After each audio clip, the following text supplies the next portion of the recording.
Good morning. Would we all please stand for the invocation provided by Commissioner Barr, and then we'll follow that with the Pledge of Allegiance. We bow in an attitude of prayer. Gracious Heavenly Father, we say thank you for this wonderful and beautiful day in Washington County. Lord, pray for direction and guidance from you, and that we would honor and glorify and please you in the things we do and say. Thank you for this time of year, festive and celebrate in each in our own way. Guide us, direct us, and use us. May we please you in all that's said and done. In your name we pray. Amen. I pledge of allegiance to the flag of the United States of America and to the republic for which it stands, one nation, under God, indivisible, with liberty and justice for all. Thank you. I'd like to call the Washington County Board of County Commissioners December 12th, 2017 meeting to order. With that, I would like to ask for the approval of Let's do November 28th. 2 sets of minutes, and we'll do them individually. We'll do the November 28th minutes first, and commissioners had an opportunity to read over the minutes and so forth, and if there aren't any questions on the 28th minutes, I need a motion to approve. Motion is second for the approval of the November 28th minutes. Any further discussion? All those in favor signify by saying aye. Aye. Opposed? 5-0. Okay, we'll go to the December 5th, 2017 minutes. Need a motion to approve those as well. So moved. Second. Motion is second for the December 5th minutes. Any further discussion? All those in favor signify by saying aye. Aye. Opposed? 5-0. Thank you. Commissioners' reports and comments. We'll just start out with Commissioner Myers today. Okay, Commissioner Barr. Yes, good morning. Again, Merry Christmas to everyone. And I guess the big thing for me is last week, spent 3 days in Cambridge with Maryland Association of Counties Winter Conference. Governor Hogan was there on Wednesday evening.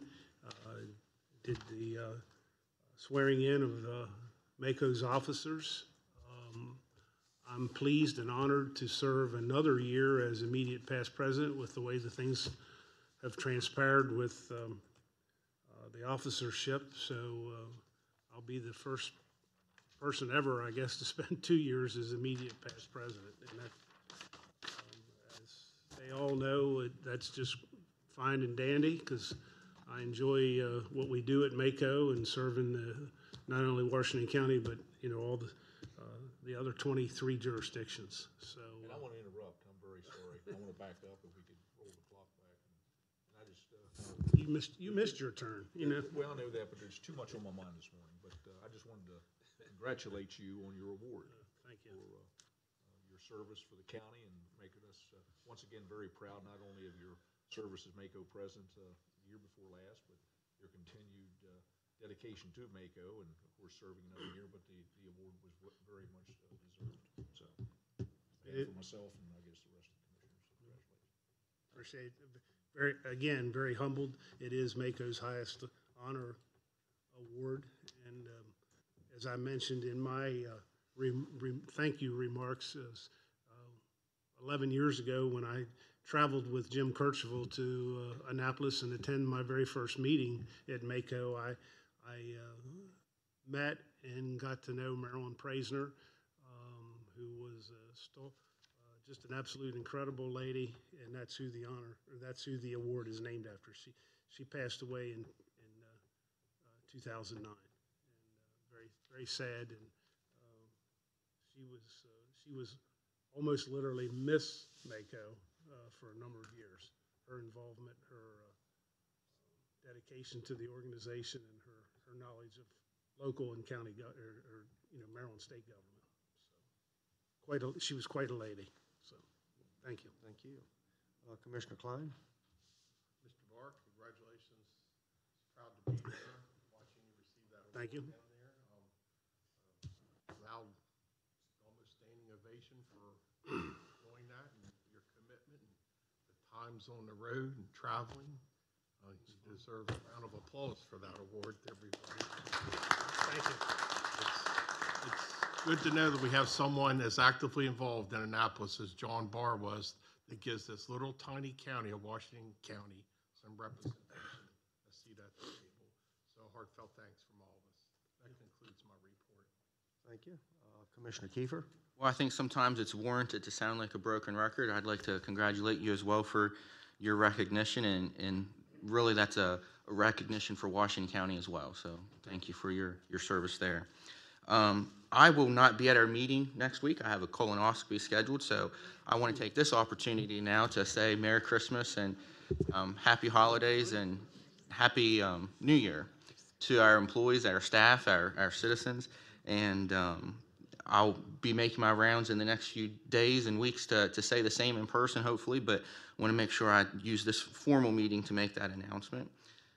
I'd also like to congratulate Shelley McIntyre and Paul Quarterman for their selection to the Hagerstown City Council and their nomination to Delegate District 2B as well.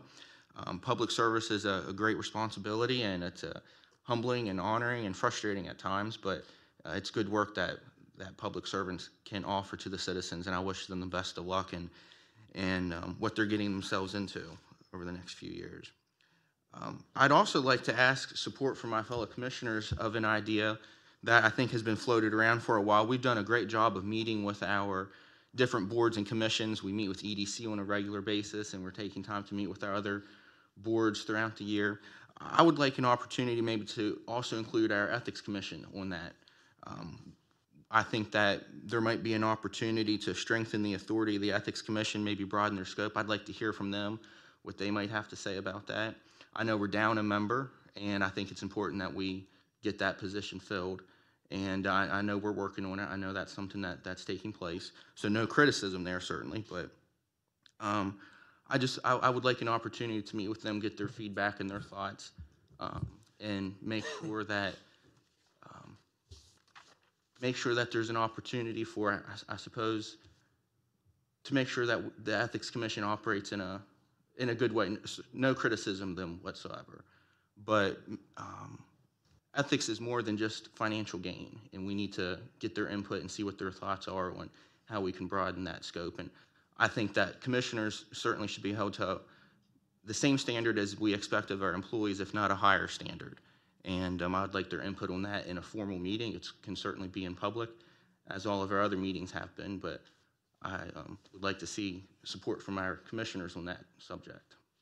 Are ethics guys all current with their terms, or some of the terms expired?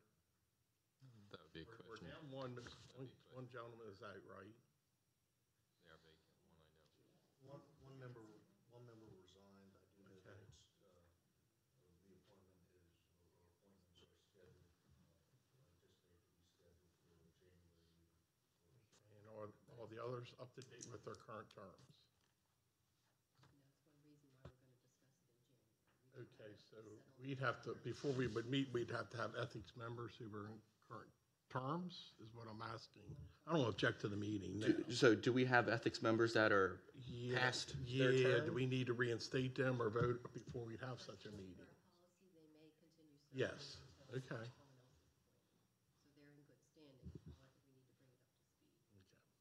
And I think the Ethics Commission certainly has a unique and very important responsibility in county government.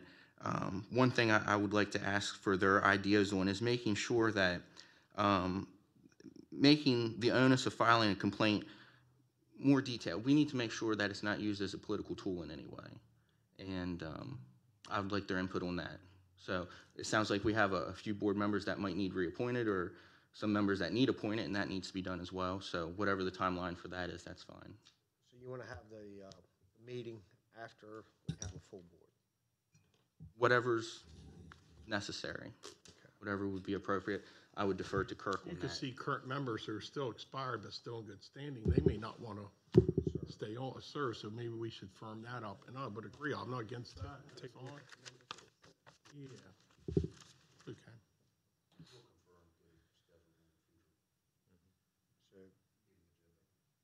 So how do you want us to move forward with your recommendation? You want us just to tell the administrator, Vicki, that we're interested in? Well, if we are, maybe we are, maybe we aren't. Whatever the timeline is, sometime in the next few months, we could wait until we have the board officially reappointed, but if their service continues, that's fine as well. I know this is Commissioner comments. May I interject something? Sure. Relative to that, a well-respected member of the community provided me unsolicited another local board's ethics commission charge that may be of interest to the commissioners to review as well at the same time for a compare and contrast of benefit. I think that's a great idea. I understand that a lot of what the ethics board, the authority that they have to meet a minimum standard from the state of Maryland, and they certainly do that. I think there's no reason that we can up the bar a little bit. Okay. So staff, we can confer and we can provide you that information as well. Good. And that concludes my remarks. Thank you. For myself, I'd like also to congratulate Commissioner Barr for receiving MACO's highest honor this past week. I was fortunate enough to be in attendance as well as many of our staff members, and they're certainly, everyone's just proud of you, and congratulations, and keep up the great work. And also, I had the opportunity to help with Toys for Tots this past weekend, and what an experience that is, just helping families literally shop through the aisles and come up with some toys that are suitable for their children in the various age groups. And I'd just like to thank the Toys for Tots staff for putting that task together. And when you go in there, and it's like going up and down the aisles of Kmart or something like that there, and their staff has to involve a tremendous amount of time getting all of that stuff together, collecting toys, and just want to thank them for taking care of the kids in our community.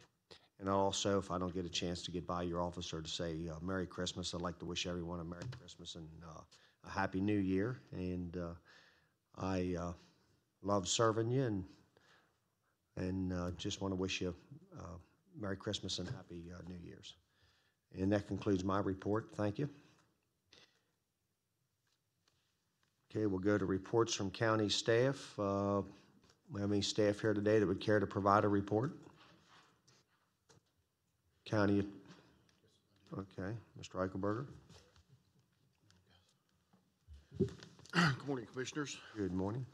I too want to publicly acknowledge Mr. Barr, Commissioner Barr, for his continued service with MACO and the award as well.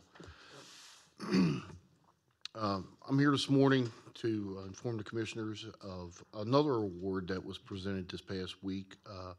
As you know, we are members of MBOA, which is the Maryland Building Officials Association, and each December they hold their annual conference and training, and as part of that conference they issue 3 awards for the state of Maryland. One is for Permit Tech of the Year, Inspector of the Year, and also Plans Examiner of the Year.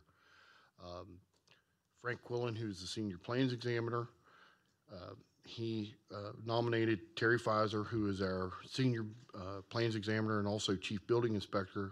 He was promoted to that position, holds 2 positions within the Division of Construction, and Terry was awarded that Plans Examiner of the Year for the state of Maryland, which is a very high honor as well. Terry's been a member of the staff with the county for approximately 4.5 years. He came to us from Berkeley County, West Virginia, where he was a plans examiner and also building inspector and deputy code official.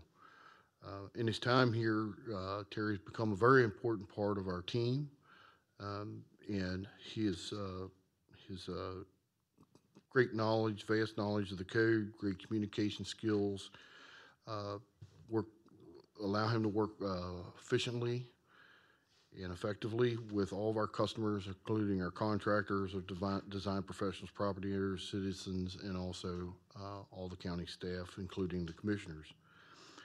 Terry holds multiple ICC, which is the International Code Council certifications, including building, mechanical, plumbing, and electrical, and also is our county rep to the ICC Region 7 meetings. He continues to study to improve, to be able to provide even greater service. As I said, Terry was also this past summer applied for and was promoted also to the chief building inspector's position. So his responsibilities are split between the two, and still continues to do planned review along with working with the inspectors. So that's worked out very well. Didn't doubt that would hamper him in any way. And as I said, Terry's a very valuable asset to the division. So Terry's here. He did receive a plaque and I believe what else was it? There was a gift card also from MBOA. So very proud that Terry's been able to achieve that. Very well deserving. So have Terry here with me along with Frank, who is his immediate supervisor, but Terry has the plaque as well. So just wanted to present that today.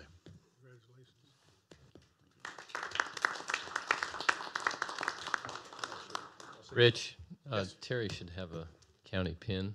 And for my 2 cents, Terry does an excellent job of balancing the code, which is absolutely essential, and common sense, which is also absolutely essential. So thank you, Terry. Terry, what else do you do in your spare time? Did I hear you do something else over in Funkstown or? Yeah, I'm on the council in the town of Funkstown. You're that guy Rich Gaber wears the top hat on. Yeah. I just wanted to also say, being on the front line as a builder and coming in there, and I remember the first time I met Terry, and then soon after you came to work for the county. And, what an addition, and then you kind of stole my thunder there with the common sense. Every situation is not the same.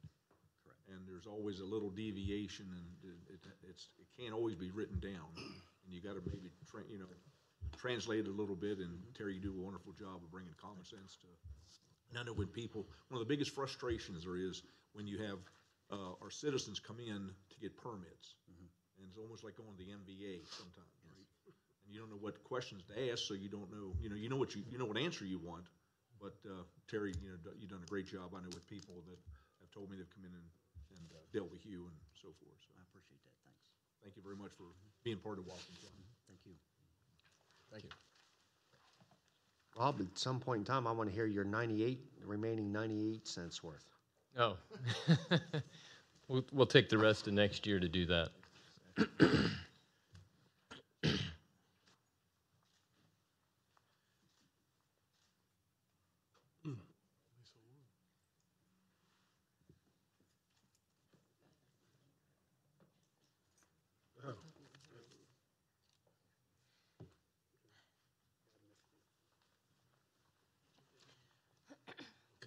Good morning, gentlemen. I'm Lauren Pogue, marketing specialist for the PR department. As you know, the New Year's Eve is coming and the Crumpy's Donut Drop is coming. And instead of giving a report on it, I think we have something else in mind for everybody today. I have an announcement to make. Free Crumpy's Donuts for everybody.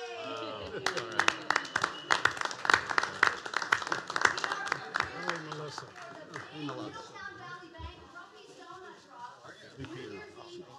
May I have a car? May I have a car instead?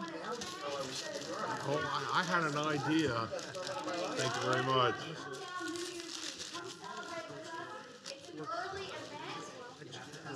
Have to have one. Just what I need. Thank you, man.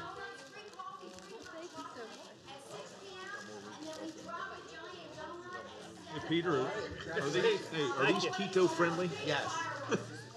No gluten, Thank you. no calories. Oh, jeez. I was wondering why we had such a Yeah, I saw.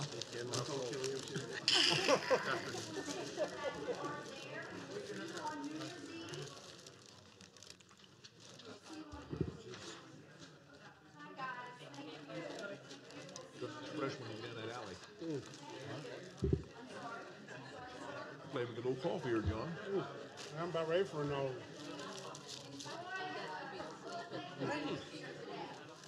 Hey. Did you get my message? I did get your message. Does that make sense? Yes. We can do it anytime after first year, right?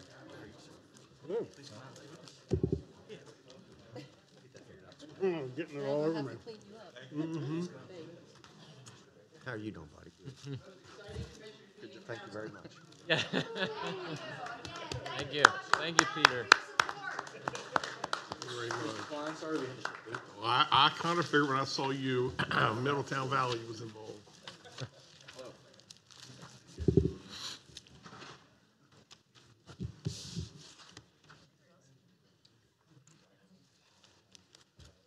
Okay, we need another is everyone? Okay. We need another staff report. We have any other staff members care to provide a report? I have a couple comments, President. We're getting to you. You're the administrator. Attorneys? Now it's your turn. Okay, thank you, sir. The UIP meeting was held this last Monday morning at 7 a.m. and staff is now assembling the grant applications for the first round, which is 5-year funding of the governor's funding, $7.5 million in total. So we will be bringing before you next week the subrecipient agreements in draft form and grant applications, and that will kick off the process now that things are quite solid as far as what's structurally happening, so forth and so on. So that's quite promising. We're at that stage now. There is a letter of support requested from HCC for their program, which is consistent with the ARC funding that the commissioners did approve in grant application, and that is HCC's efforts to add a new health information management and electronic health records technician training program. And that letter, President, is there for your signing or your editing if you like. Also provided for you is the General Assembly dates of interest, and you'll note of interest to the county as well as everyone in the state, the General Assembly convenes January 10, so that's just around the corner, and there's a host of other dates on the calendar there in front of you. I hope you all received a copy of that. And finally, for the commissioner's information, there is a new payroll system, a software system that is going into effect. So the commissioners and staff will be transitioning through this system, paycheck system. There's a memo in front of you that goes into further detail on that, and also some other year-end closeout agenda items to bring to your attention. And finally, with the Praisner Award awarded to Commissioner Barr, as Commissioner Vice President Klein mentioned, it was a standing ovation. I got a picture of that too. But I think most importantly, this was actually an award for local effort and duty and service. And largely, most recently, is the walk that you have taken a great sense of pride in, and what a wonderful thing it has done for downtown. And I know you have personally invested quite a bit of time and effort into that. So that, as well as the mural of, I always call it unusual proportions, but large proportions, whatever it is, your building being painted, that was quite a risk, and it's turned out very well. So I credit you for taking that risk. Thank you, sir. There's rumors you're going to have it glow at night. Is that true? Possibly coming. Good idea. Yeah. And if you're not careful, you may win it again next year. So, so just be careful and all the good stuff you do. That's it. Thank you, sir. Okay, Do thank you you. need to vote on this, or is this just for the record? If that's for the record, if you have any, it's consistent with the grant application that was filed. So if you'd like to take formal vote on it, that's fine. I mean, I don't it think doesn't matter, requires but that. it would send us even a stronger message if, Yes. you know, if we put it in the minutes that we voted on this and had a unanimous. So I'll make that motion. Second that motion. For the record. A motion, a second. Any further discussion? All those in favor signify by saying aye.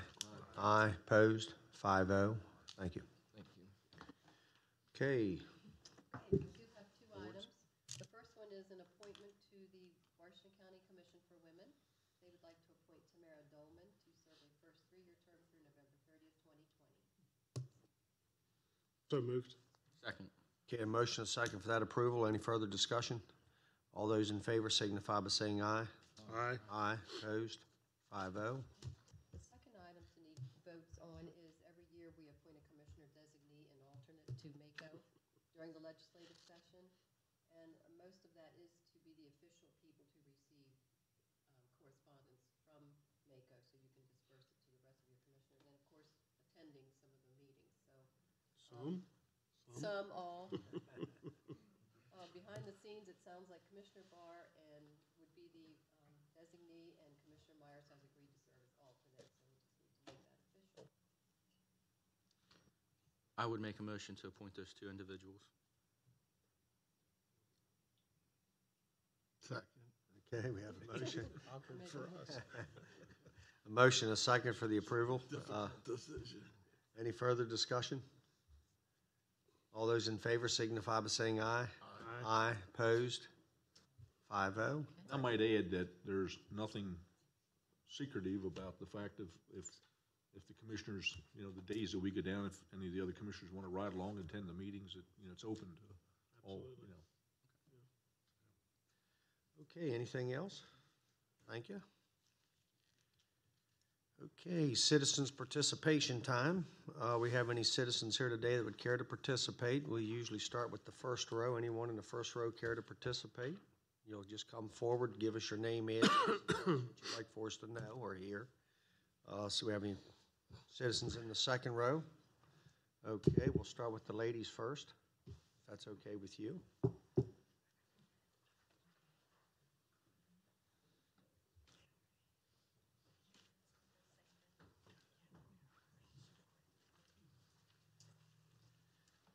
Good morning. How are you two today? Fine, thank you. Good morning.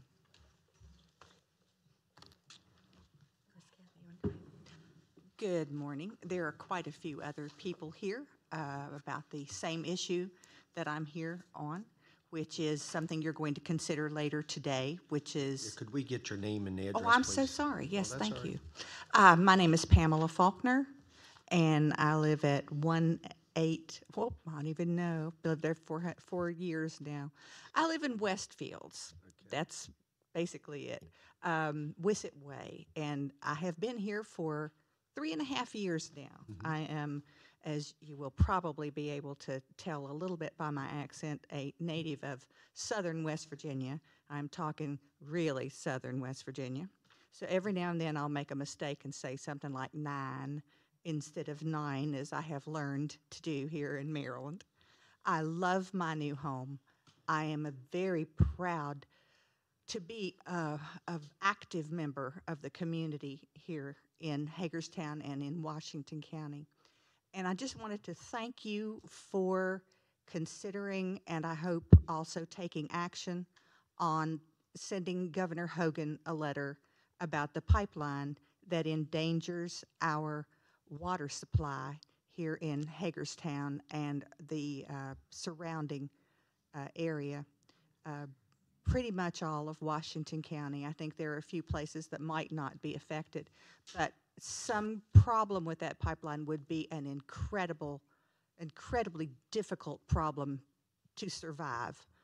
And I just am so pleased that you considered, after you understood the problem, that you are considering doing this. And I just wanted to add my thanks to you and the hope that you actually will be able to agree to do something to send a letter to Governor Hogan, which is all we can hope for. Thank you. Thank you, ma'am. Good morning, Commissioners. I'm Kathy Vesley from Boonesboro, and I am the chairperson of the Boonesboro Environmental Commission, and on behalf of them, I presented a letter to our town council 2 weeks ago. It's the letter that our mayor, I'm proud to say, and unanimously the town council voted to send to Governor Hogan. And I brought the letter for you to look at maybe before you talk about it later. I'll pass these around if you don't mind. And I, like Pam, would like to encourage you to at least get Governor Hogan to deny the water certification application by the TransCanada pipeline people. So far, they have not gotten any federal or state approval, and we hope that you deny it. So, thank you very much. Okay, thank you. Can I pass these out? Yes, ma'am, you can just bring it up.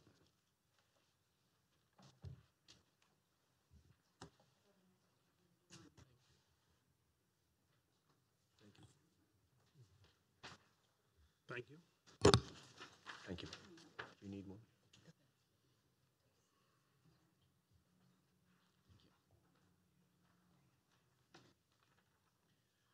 Okay, anyone else in the second row care to participate? Yes, sir.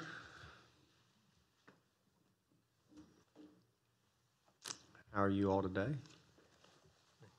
Thank you. Yes, sir. My name is Thomas Roof. I'm on Main Street in the beautiful hamlet of Roarsville in Pleasant Valley. Love living there, and I hope to continue love living here. And I'm here simply to echo what these women just said on behalf of doing something about many, many people here in this county who are opposed to that pipeline. And I'm actually very grateful that this commissioners, that you're taking this issue up. You've been responsive to our concerns, and I'm just hoping you are part of our defense here, and 2 out of 3 people get their water from the Potomac River.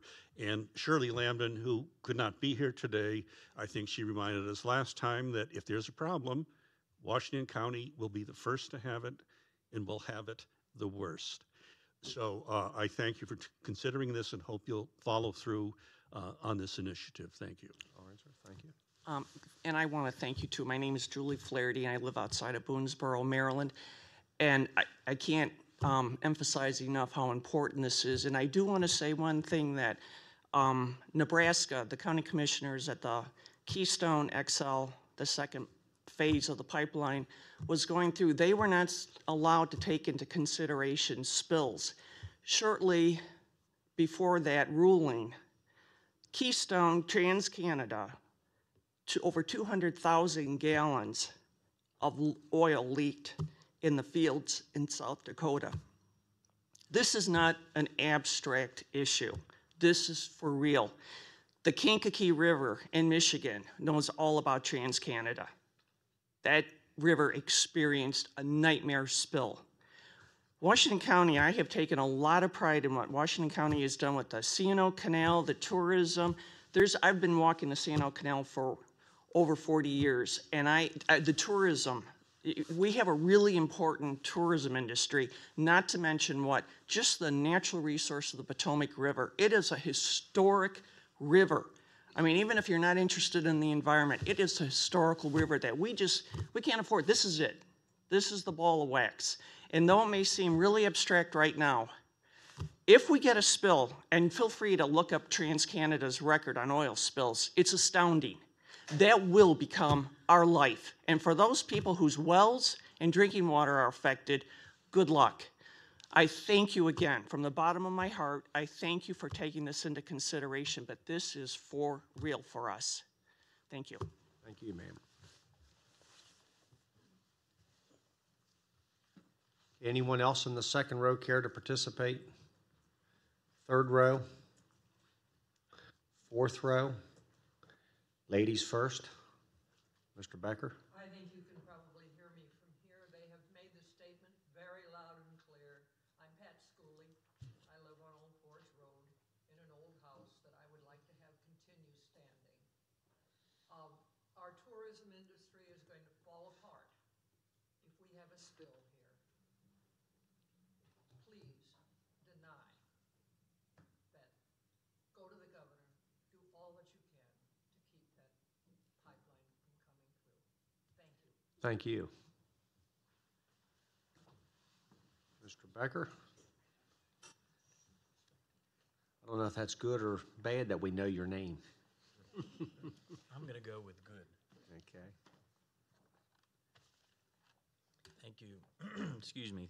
Thank you, President Baker and commissioners and staff for the opportunity to address you this morning. My name is Neil Becker, Winco Drive in Hagerstown, 21740. 2 weeks ago, Dr. Michael, Superintendent of Washington County Public Schools, indicated that layoffs would be on the horizon if there are no improvements to the funding of the county schools. The Herald Mail, it made their headline that layoffs are on the horizon. Our students can't afford layoffs. The school system's budget is tight and is getting tighter. Dr. Michael is fiscally conservative, but he's running out of options in his search for cost savings. Between now and the commissioner's final budget hearing, I'll continue to share with you my concerns about the budget process and the negative impacts the budget reallocations or cuts have had and will have for the students. For example, 5 years ago, the county commissioners passed on the costs of school nursing program to Washington County Public Schools, an expense of over $3 million a year, and county employees are no longer filling those school nursing positions. They have been contracted out to private industry. So if we do some quick math, the county commissioners have saved over $15 million by forcing Washington County Public Schools to restructure its budget to pick up the costs of school nurses and assistants. These are dollars that are now from the general fund being expended, and they cannot be used for textbooks, supplies, programming, or other essential functions of the school system. The reality is that funding above maintenance of effort will be required to educate the children of Washington County. It is my hope that the elected commissioners and the elected Board of Education members can collectively develop budgets that our children and our school system deserve. Finally, I invite you to visit schools, to experience the reality of educating children in the 21st century. See for yourselves the great programs and activities that will be jeopardized by a lack of funding. Thank you. Thank you, Mr. Becker. Okay, anyone else in that fourth row care to participate? We're at citizens participation. You all have anything to provide to the commissioners, the two that just came in? Okay. Anyone in the back row care to participate? Last chance for anyone here to participate. Okay, that concludes citizens participation. Moving along to Washington County's participation in 2018 Community Coalition. Mr. Fry, Mr. Kirchhoff. Mr. Fry is with the Washington County Chamber of Commerce, and Mr. Kirchhoff is with the Greater Hagerstown Committee. Welcome, and how are you two today? Good morning. Good morning. If I'd known Crumpy's Donuts was going to be here, we'd have brought some Kirch's barbecue. Jim didn't see that as necessary. Because I cook it. Yes. So good morning, and thank you for hearing us on the coalition, community coalition here in Washington County. And as President Baker stated, we are here to talk about our 2018 Community Coalition Initiative, including the work we do in Annapolis on behalf of Washington County and our day in Annapolis on January 31st. We had sent out some information ahead of this meeting on the initiatives, and as you know, for, is it 12 years now, Jim? 12 years, we've been working together as a community to go to Annapolis and advocate on behalf of Washington County on many initiatives. This coming year, again, I-81 is on the list, the widening and improvements. We have submitted an infra grant again, and also we're going on behalf of the community and the county to get some more funds for that initiative.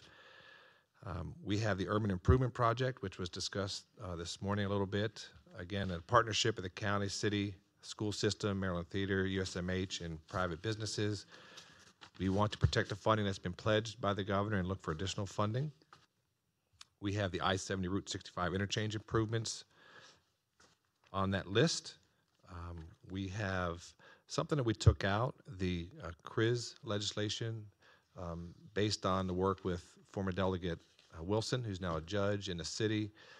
There was some heartache over the last couple of years with the folks in Annapolis designating that money for local use, so we're looking at how we can maybe get some similar legislation, but the city has asked us to take that off of the list, and that's new since I sent this information to you gentlemen. We also have the National Park Service Headquarters Visitor Center Williamsport. Again, we're asking on behalf of Williamsport for funding to assist with the construction costs, and that would bring the jobs and all those folks to the C&O Canal there in Williamsport. We think that's more efficient use of those folks being there, and frankly, the Park Service would like to be on site where they're doing the work. We also have Boonesboro Visitor Center National Park, National Road Museum. That's on behalf of the CVB. That's their initiative. The town is pursuing bond bill funding to complete the project.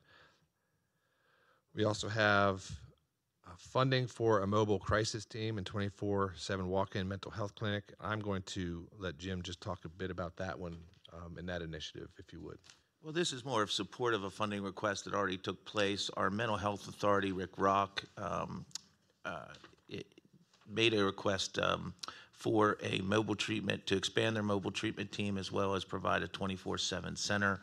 In the last year, the state did a little bit of study to try to figure out what is the basic needs that each county has to provide mental health service within their community. They came across two items that they felt every county should be a foundation for. There's a lot of other parts that go into that puzzle as far as provide a good coverage of care for your community, but having a place to walk in 24/7 for people in crisis, this isn't just would give an alternative for the sheriff's department, city police, when they run into an incident that involves mental health issues. It gives them another location to go outside of our emergency room, but it also is for any family that has a crisis. We have a lot of great providers in this community, Brooklyn, the Mental Health Center, et cetera, that provide those services, but it's often very difficult, if not impossible, to walk in same day when you have an issue. You need to call, you need to get appointments, and because of demand, you could wait for a while to get that permanent thing. The walk-in clinic is not meant to replace those. In fact, it's just meant to be a transition item that can provide that immediate service, and then until that person can get filtered into one of our existing providers. So again, they had requested some money from the Behavioral Health Administration, and we were just supporting that request. There is one other initiative we took out that was initially sent to you, the Towpath Rehabilitation, C&O Canal. They applied for a grant. They've already received some monies, and so CVB has taken that off because they've made some progress there, and we're supporting that work behind the scenes. And then we added in one more, the Thomas Kennedy Memorial Park on behalf of the city. Apparently there's already funding that's been established. We are supporting that funding, and again, former Delegate Wilson was working with Speaker Bush's office on the issue during the off season. And so we're supporting that initiative. And the center is dedicated to celebrating former legislator Thomas Kennedy's efforts in advancing religious liberty and inclusiveness here in Washington County, and one of the first ones to do that. I think those are the initiatives that we are putting forth as a coalition, and we would ask at this point if you have questions, and we would address them, and then hopefully we can garner your support for this coming year. I'd also just add that we will be having the reception as we normally do. That has been growing each year, and we had a great turnout last year for some key legislators and administrative officials, but it's been well known down there. One thing we are going to do a little bit different this year is do a little more aggressive invitation effort the day before, take some invitation bags around to the different offices to try to even improve that even more. But it will be the same type of setup as in the past. Appreciate all the commissioners that have come down in the past and support that. It's been a great brand building for this community to let Annapolis really show the good things happening in Washington County. What's the date? January 31st. 31st. 4:30 to 7. And again, the good news for that, we've already got commitments from all the vendors that were there last year to be there, so we have a full house there. And again, we have good reputation of coming as a county and speaking in one voice and getting good feedback there. We also expect that to be the State of the State address date again. I mean, that could change, but based on projections, that looks like to be the date. We scheduled it that way on purpose. We found that if you have an event during the State of the State address, it makes it a little complicated to get some of our little meetings scheduled, but there's more officials that are down in Annapolis that day from all over Baltimore in particular, and it makes it a little easier for us to get some more face time, better face time. Okay, any questions, commissioners? Thank you.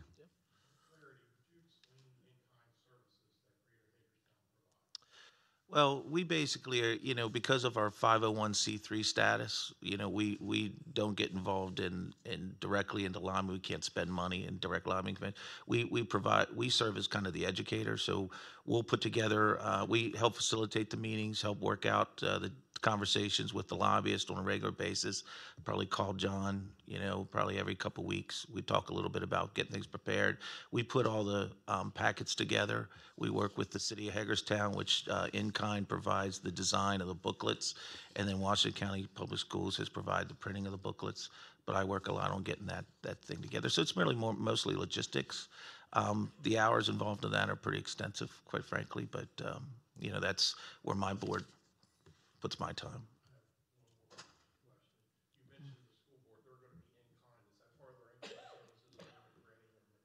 Yes. Yeah, they also will be actively participating in the reception. They bring down the students from Tech High. That's always really a big hit. The ones from doing some biotechs and robotics. Of course, the school system has to rent a bus and pay for that and organize that and bring that down. They'll be actively involved in that as well this year. Oh, absolutely. Yeah, there's quite a bit of cost.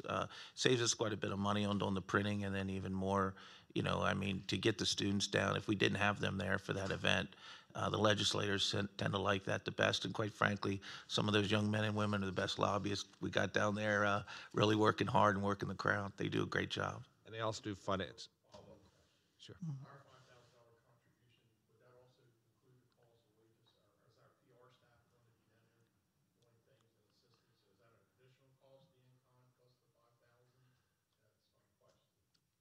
This is a cash contribution, and there are resources. For instance, some offices already are working with Jim.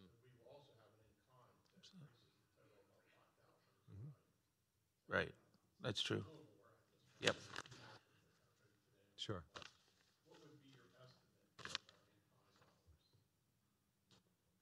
It's going to be off the top of my head, but it's going to range between 25 to another 5,000. It varies year by year. It is certainly in the order of magnitude of a couple $1,000s. But Jim's, I think the behind the scenes work that happens that Jim and Paul spoke very lightly about is, for instance, I think Scott's here in the audience working on those transportation issues, keeping those front and center, has probably helped us down in Annapolis for the return on investment of the $5,000 as well as the in-kind for whatever that's worth. We have made some traction on Interstate 81. Jim's office was a big part of that. I-70 and Maryland 65. We've gotten to a point where they have agreed to the design that we've requested. So there has been traction there. Any other questions, comments?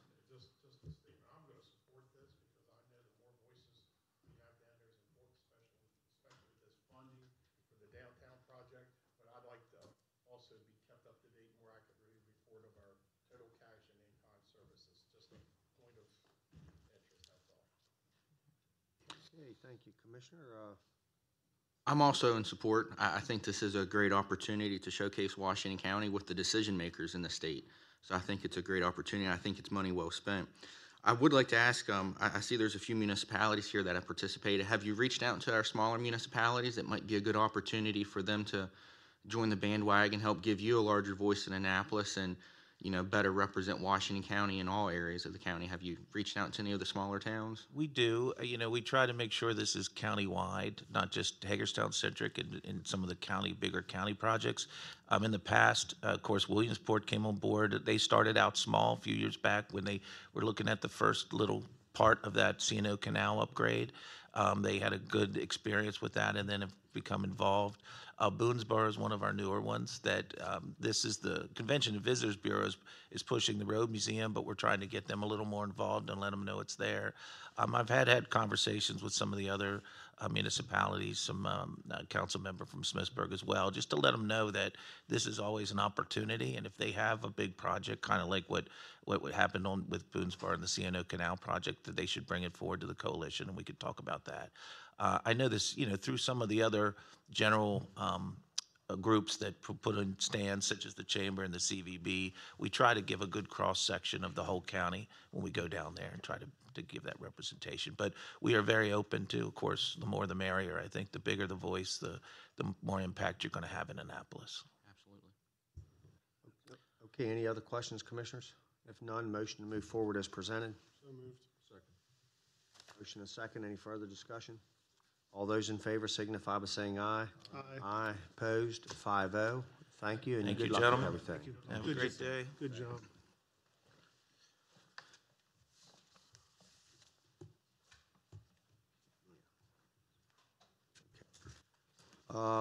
The next item on the agenda, the insurance renewal, we're going to have to push that back until after the public hearing. We have a public hearing at 11 o'clock. Are you okay with that? Thank you.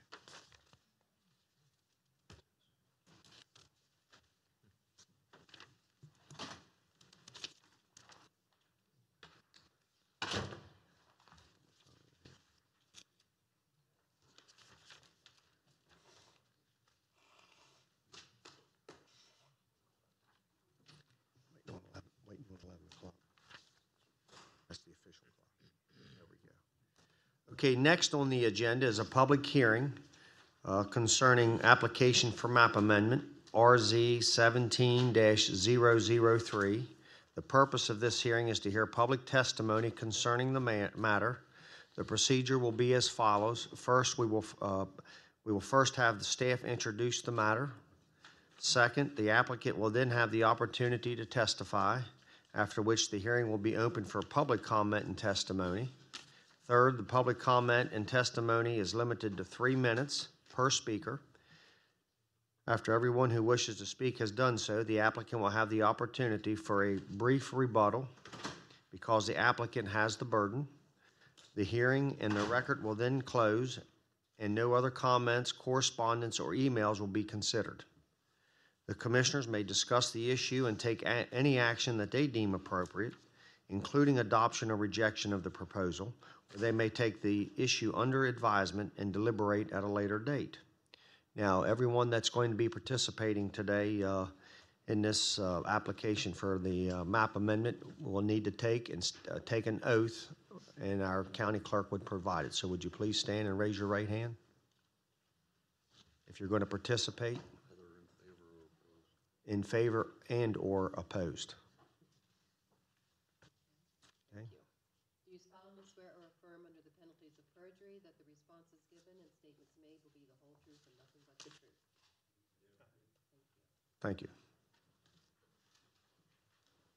Okay, at this time, I'd like to ask staff to come up, and would you please introduce the matter? Before we get into the presentation, we seek public input in a lot of different ways. We get public input, we receive it in a lot of different ways. So we've received a couple of written comments over the last couple of days. I want to be absolutely certain that everyone has that. I believe it is forwarded to you. This will be kind of a double check. These are written comments that we received. They've been made part of the file. Pardon? They've been made part of the file, correct? I believe that they are, but if they haven't, we'd like to have them in the file. So that's all I wanted to do is be sure that you have these late comments that we received. So this is Travis Allen. He's our comprehensive planner. Travis is going to cover the staff's portion of the public hearing. Okay, thank you, Commissioners. As stated, this is a piecemeal rezoning request for RZ 17-003. The applicant is Christopher R. Smith.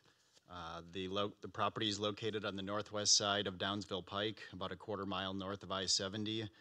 The two parcels, the addresses are 10656 and 10662 Downsville Pike. The acreage in total is 1.6 acres. Parcel 210 to the north is 1.1 acres. Parcel 408 to the south is a half acre.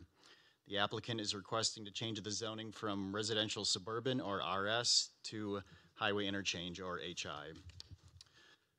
In piecemeal rezoning cases, the local legislative body is tasked with presenting findings of fact based upon criteria that are defined in the zoning ordinance in Article 27.3.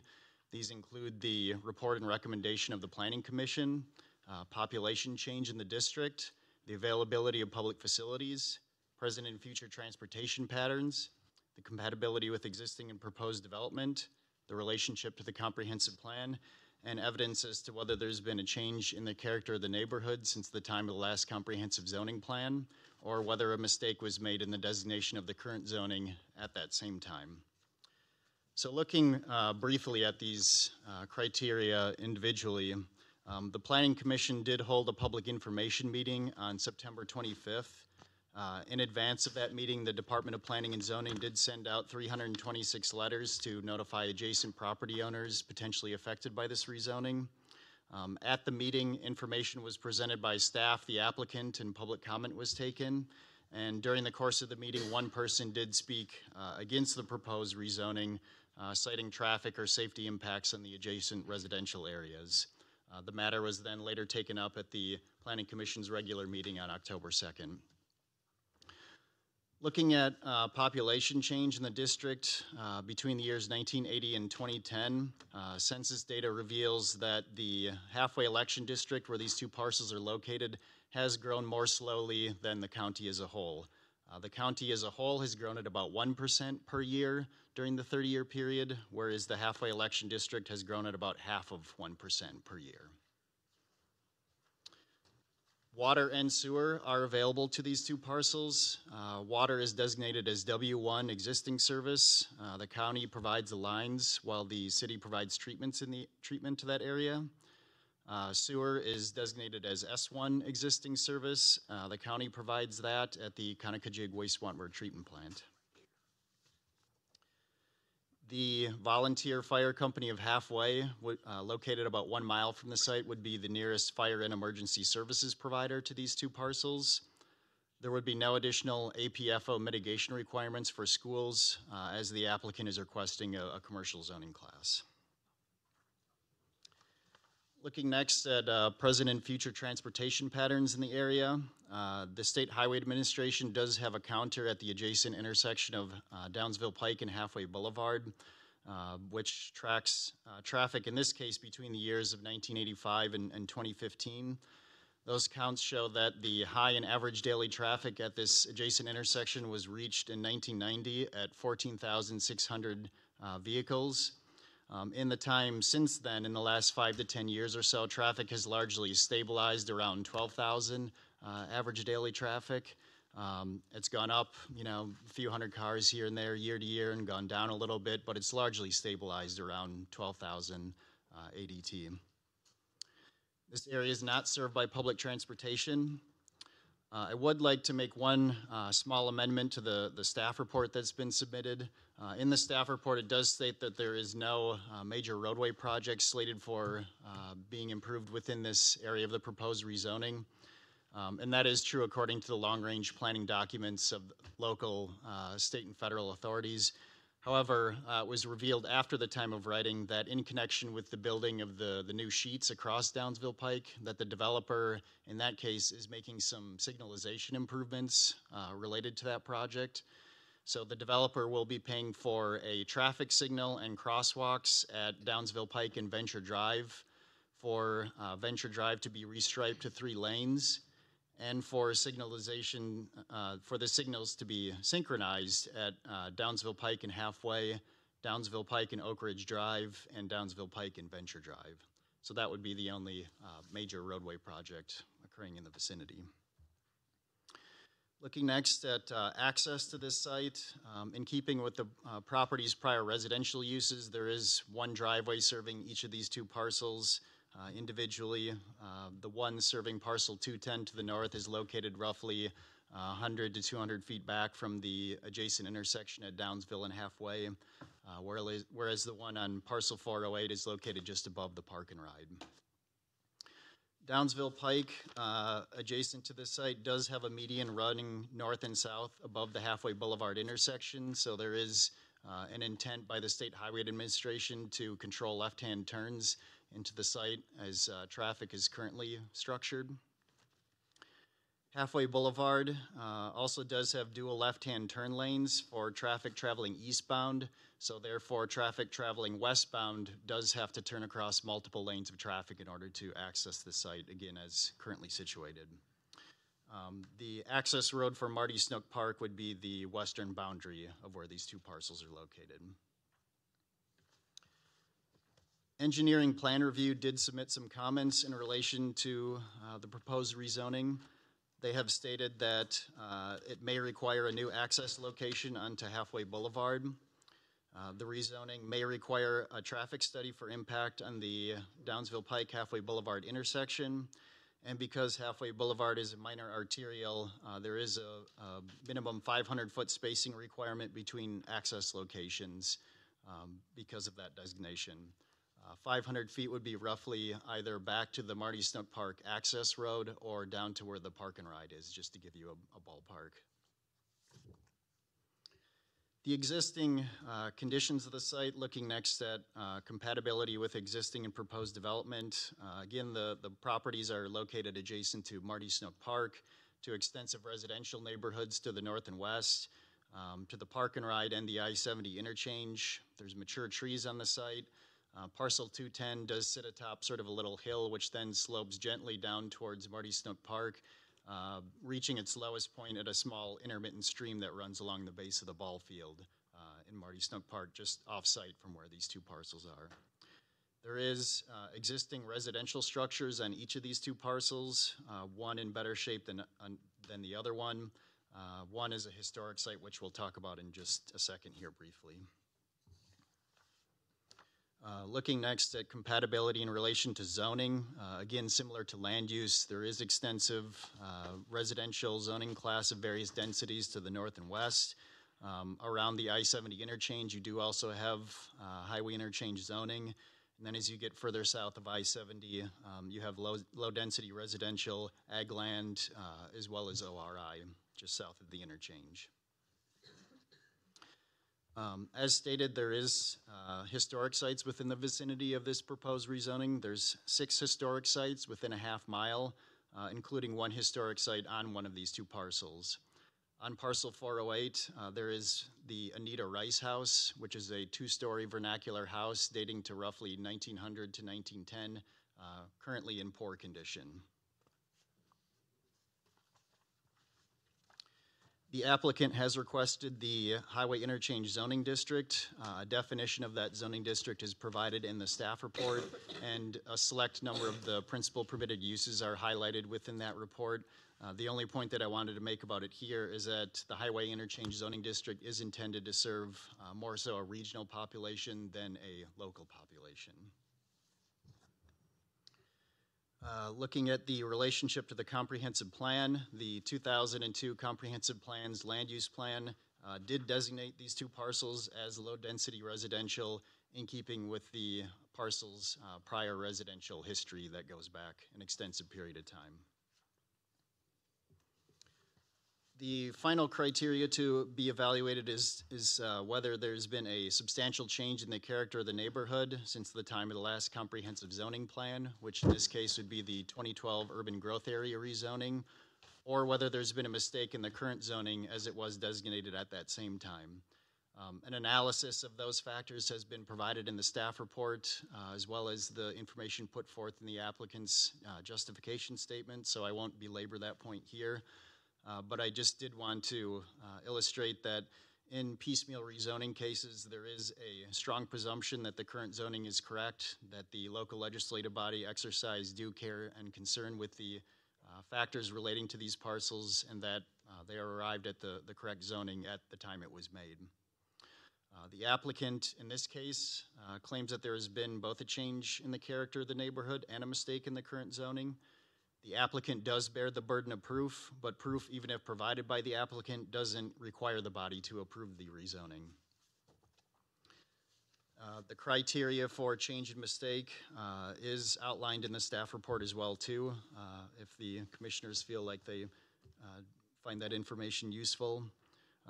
Finally, I would just like to say that the staff report does include staff's recommendation that the Planning Commission did recommend for approval of this proposed rezoning at their October 2nd meeting, and that 6 public comments have been received in opposition to this proposed rezoning, generally citing traffic related impacts on the adjacent residential areas as well as on users of Marty Snook Park. So with that, that concludes my presentation. I'm here to answer questions if there are any. Okay, well, we'll get to that here. We'll give the public an opportunity to comment first. Or the applicant. And next is the applicant.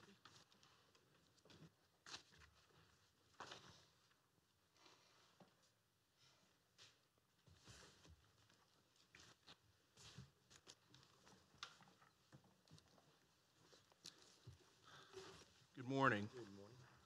For the record, my name is Bruce Dean. I'm a land use attorney with the law firm of Linnes and Blocker based in Frederick, Maryland. Also with me to testify this morning to my right is Gordon Poffenberger, who is an engineer with Fox & Associates here in Hagerstown. And to my left is Christopher Smith, who is the owner of Downsville Pike Land LLC, which is the applicant in this map amendment case. I'd like to thank staff for their very thorough and in-depth staff report. I'd also like to thank the Planning Commission for recommending approval.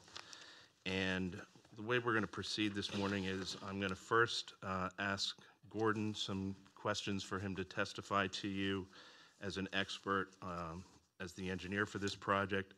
Following Gordon's testimony, I'm going to ask Chris for some of his testimony, and then I will follow up with a hopefully brief legal argument. So with that, let's start with Gordon. Just for the record, your name and address. Gordon Poffenberger, 981 Mount Etna Road, Hagerstown, Maryland, and I have been sworn. And you, what's your employment? I'm a civil engineer with Fox & Associates. Okay, are you familiar with the properties which are the subject of this application as well as the application that we filed to rezone? I am. And can you describe both the property and what's going on out there and how it's located? As staff mentioned, it's located at the intersection of Downsville Pike and Halfway Boulevard, 2 parcels totaling 1.6 acres. Halfway to the north is a 4-lane road, and 632 to the east is a 5-lane divided roadway. And I'm sorry, you did not mention the off-ramp for the... Yeah, directly opposite the 1.6 acres is the on and off ramps to and from I-70 westbound. And staff mentioned nearby residential uses. Could you talk about some of the nearby commercial uses? I'd like to add the residential uses primarily in this area are properties that front and access local subdivision streets and do not front and access these major arterial roadways like the subject properties do. And some of the nearby commercial uses, there's a park and ride sheets? Yes, there's a 24-hour park and ride directly south of the subject properties. There's a Sheets that has just started construction opposite the subject properties, and there's a large shopping center being marketed on the south side of I-70. Okay. Let's talk about zoning briefly. These properties have been zoned rural subdivision since, residential since 2005. In 2012, there were some rezonings in the neighborhood that did not include that. Could you talk about some of those? Yeah, what our application identifies as the interchange parcel was rezoned in 2012 as part of the comprehensive rezoning from RM to HI, and our argument is these 2 properties could have been included with that comprehensive rezoning due to their immediate impact by the interchange construction. Thank Would rezoning these parcels to HI have any dramatic impact on the neighborhood? In my opinion, no. Due to the limited access to the properties and the size of the parcel, it's going to greatly limit the potential of the properties. Okay, let's talk about some of the legal requirements. In your professional opinion, do you think there was a mistake in the zoning? And if so, can you describe that? Yeah, like I mentioned, the construction of the interchange directly impacted these properties. These properties are right across from the on and off ramps to I-70 westbound. So the mistake, I believe, was when the interchange parcel was rezoned to HI, these parcels could have been included in that rezoning as well. And the fact that they have direct access onto Downsville Pike, I mean, that access was created long before the interchange, correct? Yes, as staff noted, these properties, I mean, this has been a residential use for many, many years. But that residential use changed dramatically when they built that interchange, correct? Correct. The viability, okay. And one other thing that we talked about at the Planning Commission was the effect of the widening of Downsville Pike and the interchange on these properties. Can you have an exhibit that shows that? I'm sorry, we do not have an easel, but Gordon wants to show you.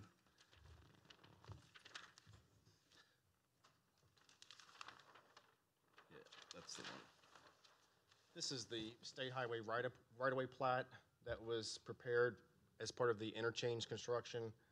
It shows the widening of the right-of-way for 632 and the right-of-way that was acquired for the on and off ramps. The subject properties are right here. So this is where westbound 70 on and off ramps are located. And show how much land was actually taken by that, off of the properties there.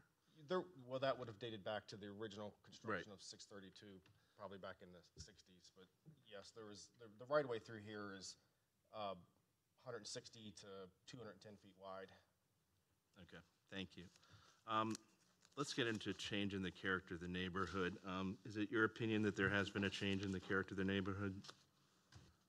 Yes, the construction of the on and off ramps from I-70 westbound and the construction of the new sheets across 632 have changed the neighborhood. And has there been any residential users since the last comprehensive rezoning on these properties, to your knowledge? I think Mrs. Rice passed away in 2013. Okay. So the properties have been abandoned since that time and have fallen into a state of disrepair. Was there also a rezoning south of I-70 near this property, the Friendship Business Park?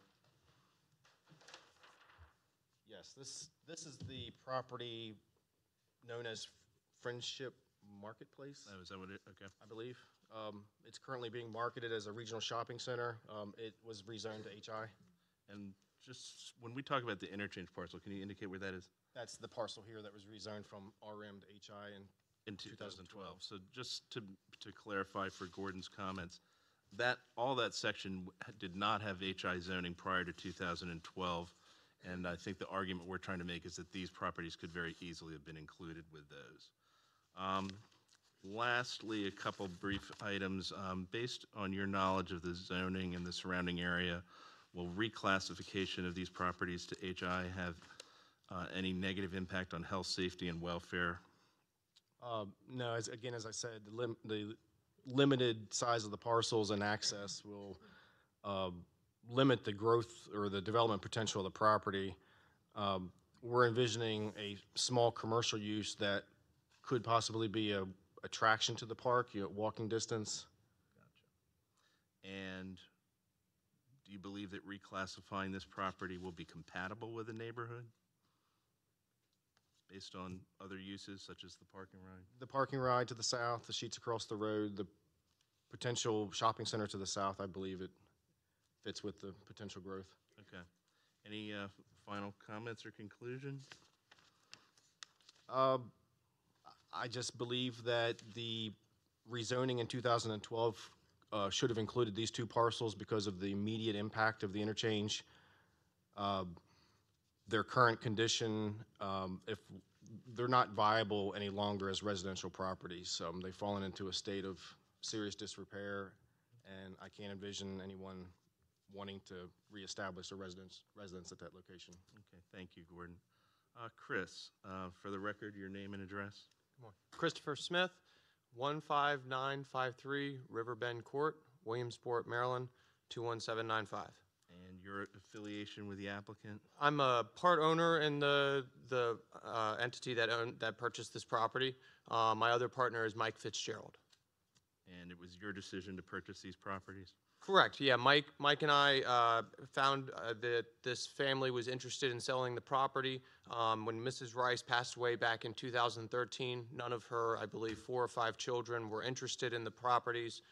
They've been sitting there kind of in a state limbo, and it was finally at the point where they were all able to come together and agree that they wanted to sell the property. Gotcha. And what did you envision when you bought them?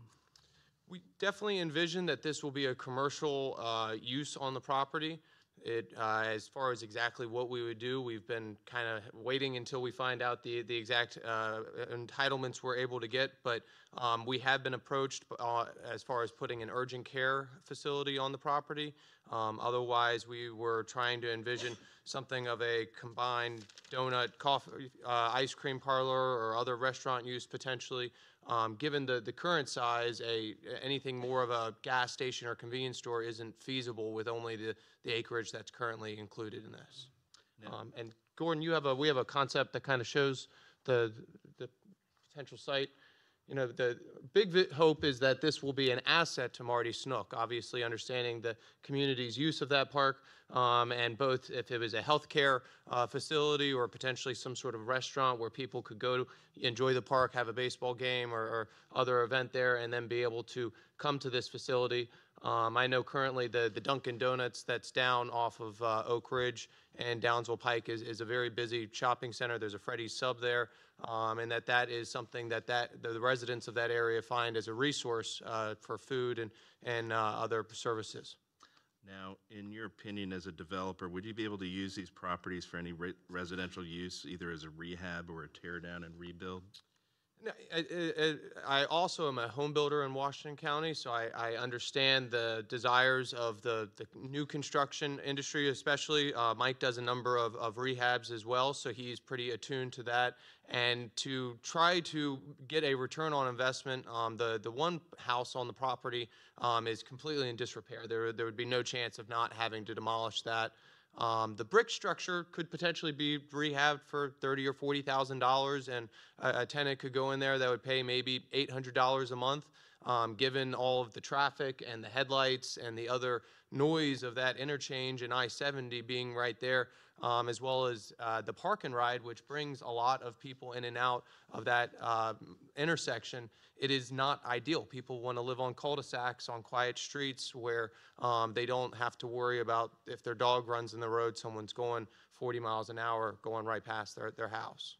Okay. All right, thank you. With that, I'm going to try to be brief. I know there's some folks here who would like to speak about this application, but I did want to say, for the record, we did submit a very thorough application and justification statement that we believe both accurately and sufficiently shows justification for the rezoning requested based on mistake in zoning or change in the character of the neighborhood. In addition, Gordon and Chris have testified this morning why the ongoing residential use of these two parcels is both inappropriate given the roads and the interchange next door, as well as unlikely and improbable to continue regardless of the zoning decision in this matter. However, I do want to quickly address a couple of statements in the staff report which I think need to be highlighted. On page 9, the staff report states that the staff surmises that there were good reasons to conclude that the board judged the site more closely fit the character of nearby residential neighborhoods than adjacent areas being given commercial zoning. And that was based on the long history of residential use, and the other was existing transportation patterns. We would argue, however, that this is exactly why we think it's a mistake. The board did know that probably that this had been an ongoing residential use. But what they did not know is that that residential use was effectively at an end.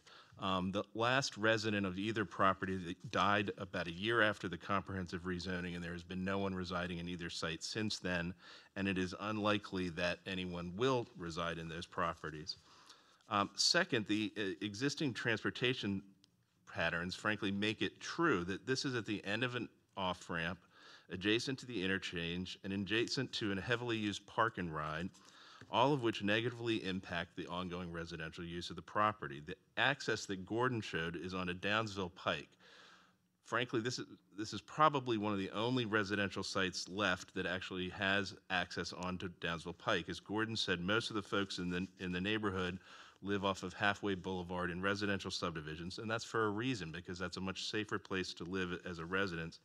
When these properties were built many years ago, there was no interchange. Frankly, there was no I-70, and Downsville Pike was a lightly traveled road, and it was possible to have two houses access directly onto Downsville Pike.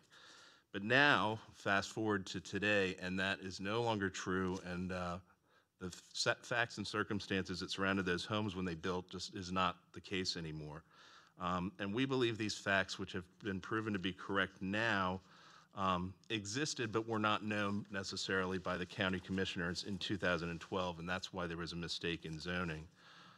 With regard to changing the character of the neighborhood, it's a tougher argument. There's only been 5 years since the comprehensive rezoning. But our application and Gordon's testimony did highlight that there have been changes in the neighborhood. The rezonings that occurred to HI in 2012 have changed this from a more residentially focused area to a commercial. The ongoing construction and development of the sheets across the street, we believe they've significantly transformed immediate portions of the neighborhood from residential to commercial, particularly for properties that directly front on Downsville Pike like this site. Yes, if you look at a zoning map, it looks like there's a great deal of residential property immediately to the north and west of these two parcels, but we would argue that none of those have the same characteristics as these two, because ours front on Downsville Pike and those do not. So for all of these reasons, we believe that this application meets the legal criteria for a change in the zoning based on either mistake, which we think is frankly a stronger argument, but also in changing the character of the neighborhood. And we think the facts and circumstances surrounding these properties and this neighborhood basically adequately support this request, and we therefore ask for your support in accordance with the Planning Commission recommendation. I will probably reserve a brief time for rebuttal after public comment, because I did want to address some of the written comments I've seen, but I want to wait till we hear public testimony as well. So with that, our presentation is concluded. Thank you. Thank you.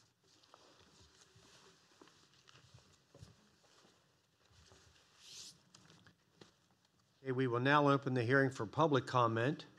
Do we have anyone in the front row that would care to participate or testify? Second row, third row, fourth row. Yes, sir. We'll start with you.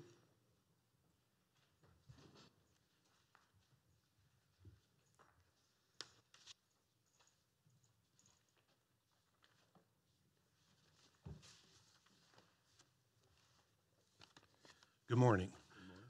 My name is Joe Powell. I first want to thank the commissioners for this opportunity to share my thoughts regarding the rezoning request. I'm a resident of Washington County. I live on Brentwood Terrace, which is in the Oak Ridge development, adjacent to Halfway Boulevard. I and many of the neighbors of Oak Ridge and Woodmore developments face the daily challenge of safely merging to the traffic flow of Halfway Boulevard.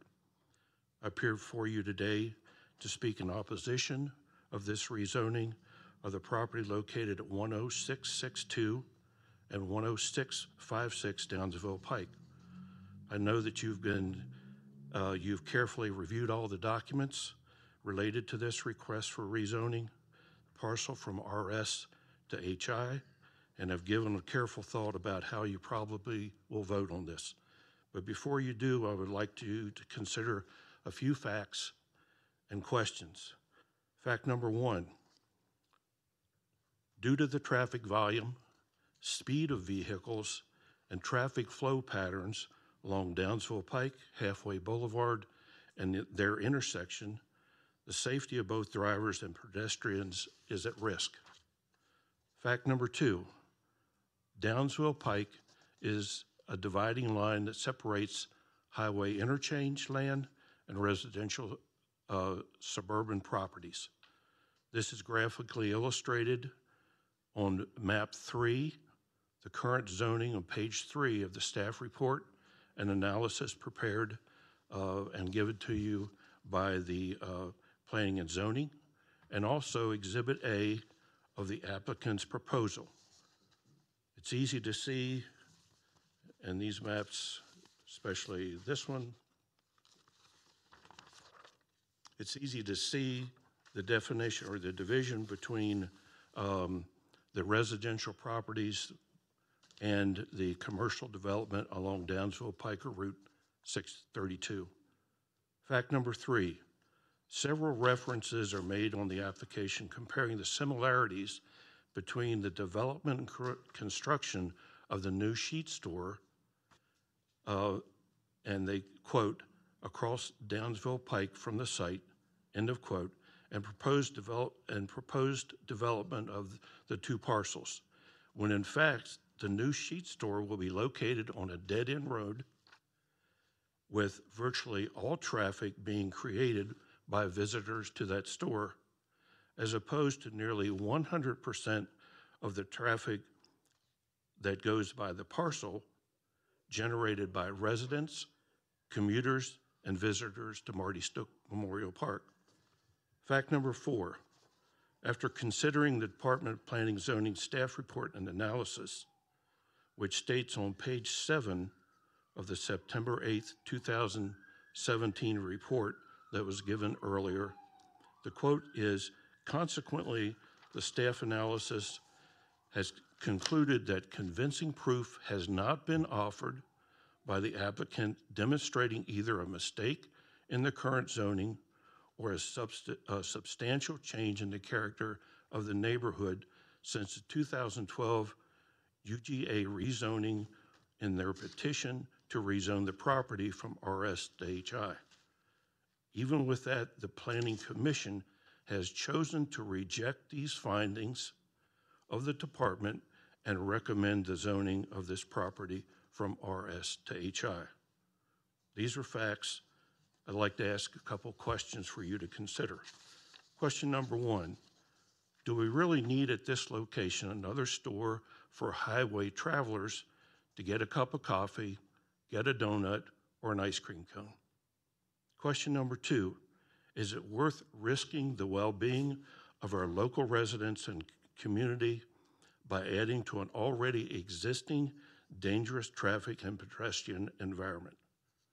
Question number three, if these parcels are rezoned, what will stop other property owners across the street from Halfway Boulevard for requesting the same rezoning and want to put up commercial properties? Question four, from the Planning Commission's recommendation, and I quote, the Planning Commission recognized that continued residence use may be difficult in light of intersection expansion that will further complicate residential access, and in the future, commercial uses may be more suitable and able to accommodate access restrictions. How can residential access be more difficult than the traffic volume that would be generated by a commercial use? Question five, has a traffic flow analysis been done to assess the effects of a commercial property located at this site? In conclusion, I ask you to consider all the facts and circumstances regarding this rezoning request and urge you to vote no to rezoning this property, or at least table this request for rezoning until a thorough study regarding the effects of traffic flow and patterns can be completed. The residents of this neighborhood and the visitors to this part of Washington County need your help in trying to control existing unsafe traffic. Thank you. Thank you, Mr. Powell. Can anyone else in that fourth row care to participate? Please come forward, state your name.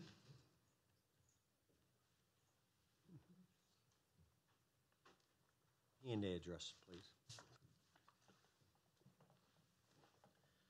Good morning again. Still Neil Becker, still at 10811 Winco Drive, but this time speaking as a resident who will be impacted by the rezoning. I oppose the rezoning of 10662 and 10656 Downsville Pike. I voiced my opinion in writing to you electronically prior to the earlier hearing and prior to this hearing. Joe, who I do not know at all, did a great job saying exactly what many residents in the neighborhood feel. Earlier, the engineer spoke of the residents who have to enter roads, do not enter these main roads, they enter side streets. To all of our neighborhoods in Oak Ridge and Woodmore, we have to enter via Halfway Boulevard or Virginia Avenue or Oak Ridge Drive off of Downsville Pike. We all enter our neighborhoods via these main arteries. Are the current homes eyesores? Absolutely. It's fair to say that the owners in the county have allowed them to fall into disrepair. Raising them and building businesses on the corner is far from the only solution to a blighted property. And what is to stop neighboring residences from now filing for zoning changes to tear down their homes and put up other businesses that will increase traffic flow, not by residences, but by visitors zooming in and out? I support capitalism, the free market economy, the developer's rights to profit through business. But I feel the proposed zoning change is not appropriate for the neighborhood because it is still a neighborhood. The vast majority of folks on the road at that intersection are not guests, but they are residences. Any business development at the intersection is going to contribute to an already unsafe intersection. The pending Sheet Stores calls for improvements to the traffic flow via new signage and signals. How many drivers will attempt to turn left while exiting the interstate to enter the business, crossing 3 lanes of traffic on Halfway Boulevard? Adding a potential convenience business on another corner will contribute to more unsafe lane changes, poorly timed U-turns, and rushing red light runners, all put Washington County residents at risk as they enter and exit their neighborhoods in Marty Snook Park. The location is not conducive to foot traffic, and there are no sidewalks near the proposed property, especially from the adjacent neighborhoods in the Oak Ridge apartment complex. There's been much talk about a family-style eatery, a donut shop, or an ice cream parlor. If it's family-friendly, the access should be family-friendly. If the land is rezoned for a convenience-style business or fast food establishment, there will be increased foot traffic on roads that are not prepared to handle increased foot traffic. Will Washington County spend millions of taxpayer dollars in the coming years to provide sidewalks to accommodate this development and these developers? To date, there are no sidewalks added to increase the safety of Oak Ridge, Friendship Park, and Woodbridge neighborhoods since they've been developed.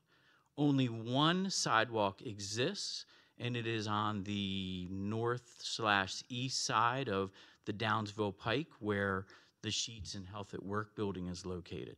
They've recently added a few feet of sidewalks and cut curb onto the corners, but they are sidewalks to nowhere.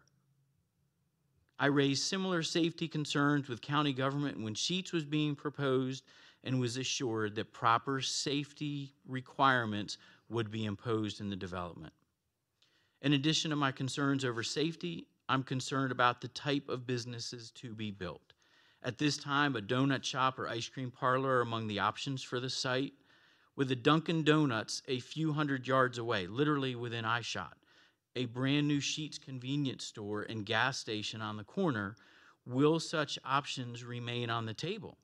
If an unsolicited offer of an urgent care center receives more consideration, will the property be conducive to such use? Will a Minute Clinic business be profitable with Target, CVS, and Walgreens all within a very close proximity? Will a donut shop be profitable with Dunkin' Donuts within eyeshot? If those businesses fail, what will become of the properties? Will they remain vacant? Will the landlords entertain liquor stores or vape shops or other businesses that are not so family friendly? Literally in the shadow of Marty Snook Park, there are currently empty businesses in the Oak Ridge Plaza where Dunkin' Donuts exists. If the location is ideal for, I'm wrapping up, I apologize. If they're ideal for business, convenience style business, we would not have empty businesses. I respectfully submit my opposition to the rezoning of the properties for the reasons noted. Thank you. Thank you, Mr. Becker. Anyone else in the fourth row care to participate? Fifth row? Anyone remaining care to participate? We will need your, okay. Were you sworn in? We need to have you sworn in. So just stand and raise your right hand and Ms. Lum will provide you the oath. Do you solemnly swear or affirm under the penalties of perjury that the responses given and statements made will be the whole truth and nothing but the truth? Yes. This is going to be just, I ditto everything that's been said, and the reason is, once again. Name and address, ma'am. Oh, Julie Flaherty, and outside of Boonesboro, Maryland. And the reason I'm against this is because I've been watching this creeping sprawl take place where homes are slowly getting, I live off of Route 65. And since the Walmart, I see all of those homes being, they've been torn down, and slowly people just give up. If these ventures go in, the house next door is doomed. They've got light pollution, noise pollution. What else are they going to do but sell out? And I see this slowly creeping around in all directions in Hagerstown. There's plenty of properties that sit abandoned, and yet this continues. I think we should have more friendly, it's right next to a park. Let's utilize it from that standpoint. And I have one last question. The people that develop these places, where do they live? Are they putting up with the parking lots, the lights, the noises? I doubt it. I have a funny feeling you live in really, really nice areas. But people's lives are affected by this kind of development, and it's out of control in this county now. So I'm on record. Thank you, ma'am. Okay, last chance for public participation.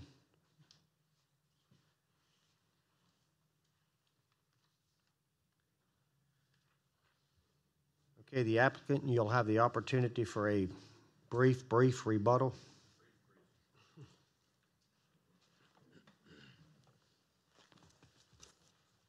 I promise I will be brief. Thank you, sir. Again, Bruce Dean on behalf of the applicant. I just want to quickly address a couple of the public comments that were submitted to the county. Most of the concerns, both verbally today and in writing to you earlier, are directed at the existing and future traffic conditions at or near Halfway Boulevard and Downsville Pike. We totally understand these concerns. Much of the traffic issues negatively impact our neighbors out there, but you have to be able to see that they uniquely impact the residential use of these properties, which directly front on and have their only access to Downsville Pike. It is the traffic from the interchange of I-70 and Downsville Pike itself which makes the continued use of these properties as houses simply impossible. Finally, the rezoning that we're requesting is not due to the condition of the houses. The condition of the houses is due to the inability to use them as residences. We believe that if this rezoning is denied, it's not that they're going to be rehabilitated or rehabbed or turned into nice houses that front on Downsville Pike, because that is just not a use that we foresee as being, frankly, possible on those properties. In a perfect world, perhaps the county could buy them and add them to Marty Snook Park, but that's not typically how things work. We think that this is going to be actually an attractive use for the property. and that some of the traffic issues can actually be mitigated as part of the development, since we have not even begun with finding a use or really doing anything other than a concept plan. And Chris, is there anything you want to add to that, or? I do live off of Downsville Pike, a couple miles past the subject property, just to rebut that one thing specifically. And really, from my end, the biggest mistake that was made in the comprehensive rezoning was not factoring in the interchange or the traffic on I-70. Once that interchange was put in, for that to not be considered just because the traffic counts on Downsville Pike or Halfway Boulevard may not have increased, it did definitely change the character of that corner and what would be used on that corner, or what is suitable to be used to exist on the corner there. And ever since that was done, to not have included that in their reasonings for maintaining the zoning in 2012, I really do feel was a big mistake, and had significant impact on the viability to continue as residential structures. Gordon, anything you want to add? I'd just like to add that one of the residents asked if a traffic study had been prepared yet, and obviously that would be part of a site plan process. If the rezoning goes through and we come in with a specific use, a traffic study would be prepared at that time. Thank you, that's it. Hopefully that was brief. Commissioners, any questions? I just have one. You have a drawing there of what the project may look like. It's not set in stone, of course. Could we get a copy of that? I can leave this one. Okay. Mr. Smith, was that, I'm sorry, you finished? Was that property advertised to a real estate company or anything? Advertised by a real estate company? I do not believe it was actively listed for sale prior to our acquisition. It was a direct purchase from the family members. And you said there were 5 family members? I believe so, yes, sir. And they wanted to sell the property? All of them do not reside in Washington County and did not want to remain in the property. Just had no interest in it or anything? Correct. Yeah, they had all moved on and had no interest in living in the property after their mother passed away. Okay, any other questions, comments, commissioners? The public hearing is now concluded and the record is closed. Commissioners' comments, we want to discuss it later? Okay. Thank you very much. We'll bring it up for discussion later. Thank you.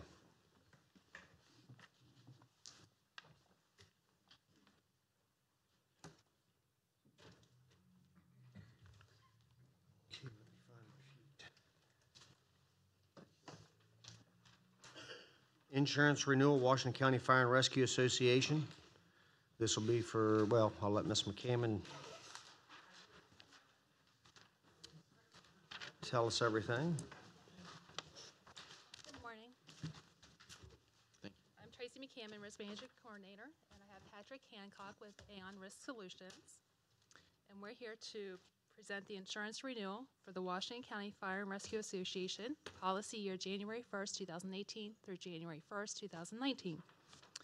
Recommended motion, move to renew the commercial property, auto, and casualty package with VFIS Insurance Company at the quoted premium of $551,423, and the workers' compensation insurance with Chesapeake Employers Insurance Company at the quoted premium of $621,200. The Washington County Volunteer Fire and Rescue Association had its property and casualty lines of coverage placed with VFIS insurance on January 1st of 2015, and its workers' compensation insurance placed with Chesapeake Employers Insurance on the same date. As such, the county and the association expressed their intention for coverage to remain with these incumbent insurers as they have provided satisfactory coverage and services. The premium paid to VFIS for the 2017 policy year was $545,497. Therefore, VFIS is requiring an additional premium of $5,926, or a 1.09% increase. This increase is due to new structures being added to the property insurance. Given that the property values increased to $1,767,017, the small increase in premium is reasonable. Otherwise, low losses within other lines of coverage have helped to keep rates stable. The workers' compensation insurance premium for 2017 was $665,275. A reduction of $44,075 is due to a lower number of claims that was filed in the 2017 policy year. The total premium for both programs is $1,172,623. With a savings in premium of $38,149, we are well within our budget. VFIS requires a down payment of $139,510 that's due on January 1st, 2018. The remaining balance would be paid in 10 monthly installments. Chesapeake Employers Insurance also requires a down payment of $74,556 on January 1st of 2018, and those remaining payments will also be paid in 10 monthly installments. Concurrences is Stephanie Stone, Director of Health and Human Services, and Dave Hayes, Director of Emergency Services. The alternative, if you should not approve this, a market bid would then be required. Do you have any questions? Okay, if none, motion to So moved as recommended. approve the recommendations. We have a motion and a second. Any further discussion? All those in favor signify by saying aye. Aye. Opposed? 5-0. Thank you. Thank you. Dale Hill here.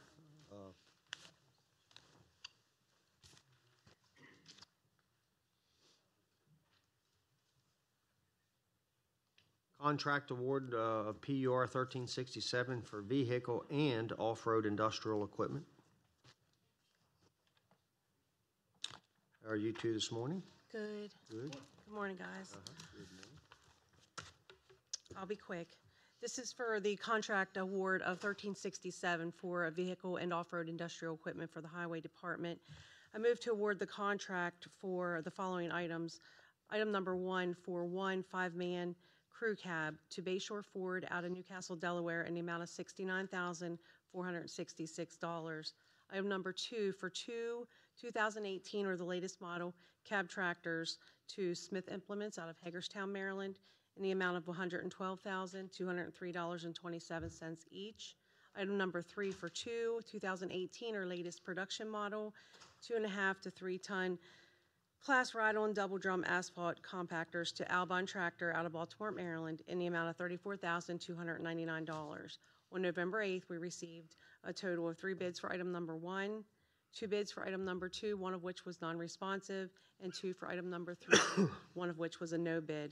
The bid was published on the State of Maryland, eMaryland Marketplace website, the county website, and advertised in the local paper.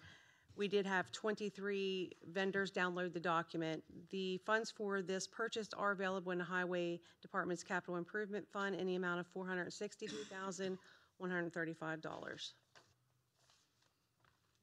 Okay, any questions, comments, commissioners? If none, a motion to approve. So moved. Second. I have a motion and a second. Any further discussion? All those in favor signify by saying aye. Aye. Opposed? 5-0. Thank you. Thank you. We do have an additional request today. We would like to purchase 2 additional rollers, take advantage of the savings. The rollers that we currently have are aging. From Albon Tractor for $34,299. The capital improvement budget for this department was for $462,135. The total equipment purchase for this bid would still be under that at $431,068.54. Okay, no questions? Just a question. Do we trade in the old ones, Ed, or how's that work? They will be sold on guvdeals.com. Okay, and that's with all the equipment? Yes. The used equipment. Okay. Motion to approve. Second. Motion and second. Any further discussion? All those in favor signify by saying aye. Aye. Opposed? 5-0. Thank you. Thank you. On behalf of the Highway Department, hope staff, commissioners all have happy and safe holidays. Merry Christmas. Thank you. A letter to Governor Hogan in regards to the TransCanada natural gas pipeline. Mr. DeVito, how are you, sir? I'm just fine. How are you? Merry Good. Christmas to everyone. Same to you. And if I could, just add my congratulations to John Barr for the award that he received. I received at least 4 phone calls from people that I know around the state from different counties that told me all about the award and told me how important that award is, because MACO is obviously a very important organization in the state. And to get their highest award is something pretty special. And it was nice to hear as a county employee that our leaders are being recognized in such a positive way. So again, congratulations, John. Thank you. I will be very brief. This is a letter to the governor to make sure that the governor is aware of your concern about this proposed project. The project is, so to refresh your memory, 3.5 miles, approximately 3.5 miles of 8-inch pipe that runs from Pennsylvania through the western Maryland, west of Hancock, across the Potomac River, and then into West Virginia. The project right now is with the Federal Energy Regulatory Commission. The constructors have applied for an environmental analysis, which is undergoing right now. That analysis is due to be published January 26th of 2018. And then at that time, there's 90 days before the federal government then would approve it. It also has to get approval by the state of Maryland's MDE, and that process is another process that they must go through. Obviously, we're very concerned about this. Not only does it traverse open areas in western Maryland, they're well known for their karst geology, which means anything that gets spilled on the surface immediately gets transmitted down into the aquifers and has a tremendous potential for catastrophe. Then when we get to the Potomac River, we are the proud owners and operators of the Sharpsburg Water Treatment Plant, which provides water to the town of Sharpsburg. Potomac River is our only source, not only the primary, but the only source of water for that particular community. And we've, in the last 2 or 3 years, have spent significant resources to make sure that we are providing the best water possible to those citizens in that community. And anything that happens to the river is, of course, very important to us. Not to mention that the city of Hagerstown is also a user of the Potomac River. The city of Hagerstown not only provides water to the people within the town of Hagerstown, but they also provide water for Smithsburg, Williamsport, and Funkstown. They also have industrial customers, Mack Truck, MCI, Citicorp, and Meritus Hospital. So you can see that anything that would affect the Potomac River has a tremendous potential for impacting the citizens of Washington County. I've seen several different drawings. There's about 3,700 feet of directional drilling that goes under the Potomac River, not only under the Potomac River, but under the C&O Canal Park, which is another issue that is problematic. I've seen several different ideas, one of them, or several different representations. The first one had it 55 feet under the bed of the river. The next one I saw in a video that was on TransCanada's website that had it 75 feet under the river. And then I read some articles in the paper where representatives of the company now are saying that it's going to be 100 feet under the river. I haven't seen the final drawings and see exactly what that is. According to the Federal Registry, there has been responses to the environmental assessment that was published back on April 25th of 2017. They have received responses from the U.S. Army Corps of Engineers, U.S. Department of the Interior, National Park Service, Potomac River Keeper Network, Upper Potomac River Keeper, Water Keepers, Chesapeake Allegheny Defense Project, West Virginia Rivers, 1,761 signatures from the Chesapeake Climate Action Network, and 115 concerned citizens from the region. Obviously, you see there's a tremendous amount of interest in this. And I think that sending a letter to the governor, making sure that he is aware of your concern for this project is the responsible thing to do. I've also reached out to MDE and I've made them aware that we want to know anything as soon as they know it. We would like to have notification of that so that I can make sure that I provide that information to you all so that you're up to date on everything. If I can answer any questions, I'd be more than happy to.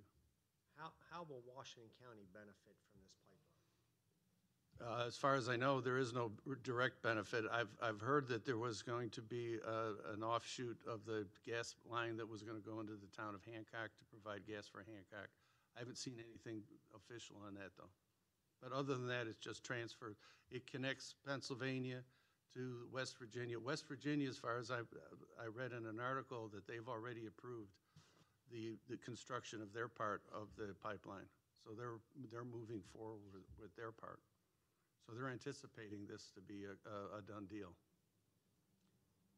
Mr. DeVito, you have some pretty striking numbers here that the Potomac River is a water source, has a service population of around 90,000 is what the city of Hagerstown provides. Yes, sir. And another 594 down in Sharpsburg. Yes, sir. What backup water sources do they have? And you briefly mentioned on this.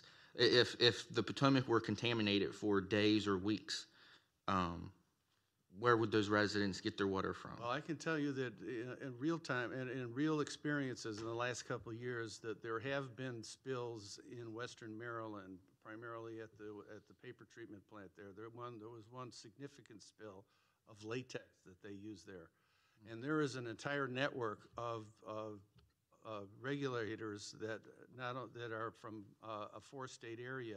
That anything that happens to the Potomac River, there's an immediate alert that goes out. They have a model that actually takes and calculates the speed of whatever it is that's in the contaminant that's in the river. When is it going to reach individual plants, and how long is it going to take to get past that plant?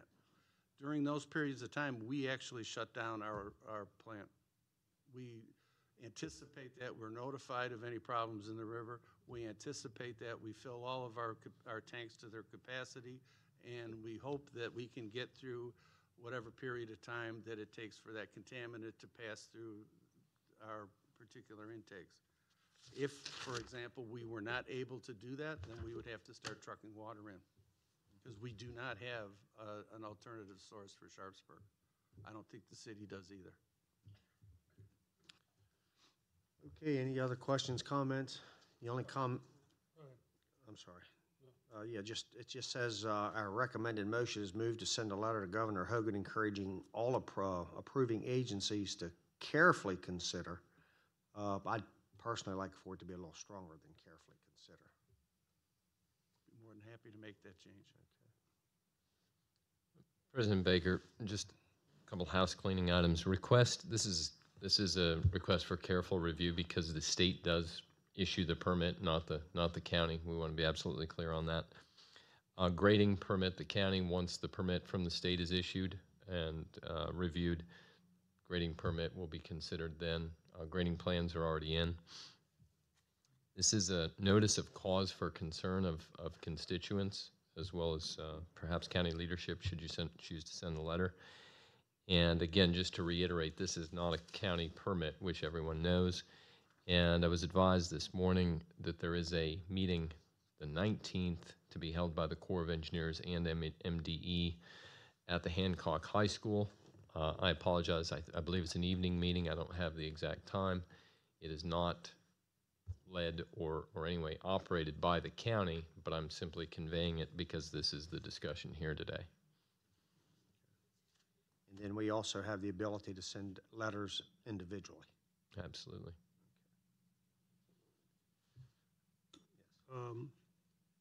I like the letter. I like the fact that we're suggesting to the governor to take careful consideration of this.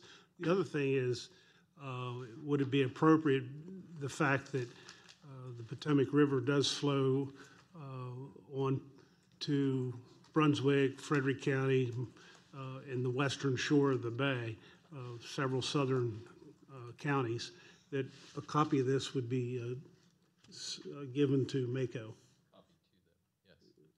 That MACO can do as it wishes then, in case it comes up as a downstream issue with some of our county counterparts.